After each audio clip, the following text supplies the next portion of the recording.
যে কোনো দোয়াতেই লা ইলাহা ইল্লা আনতা সুবহানাকা ইন্নী কুনতু মিনাজ জালিমিন। লা ইলাহা, কোনো মাবুদ নাই, ইলাহা নাই, ইল্লা আনতা, আল্লাহ তুমি ছাড়া কোনো উপাস্য নাই, সুবহানাক, তুমি পবিত্র, ইন্নী কুনতু মিনাজ জালিমিন, আমি জালিমদের অন্তর্ভুক্ত। ঠিক কি না? আবার অনেকের মুখের মধ্যে গিড়া লেগে যায়, কথা বলতে পারে না, আটকে যায়, বাংলায় বলে তুতলামি। কি বলে? আছে, এরকম আছে।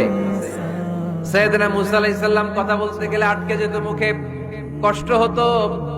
সাইয়েদনা মুসা আলাইহিস সালাম দোয়া করলেন, রাব্বি শরহ লি সাদরি ওয়া ইয়াসসির লি আমরি ওয়াহলুল উকদাতাম মিন লিসানি ইয়াফকাহু কওলি।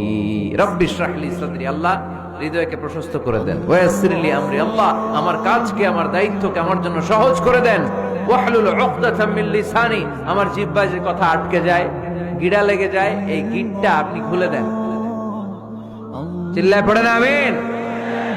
আমাদের অনেক ছেলে মেয়েদের মুখে কথা আটকে যায়, আছে না নাই?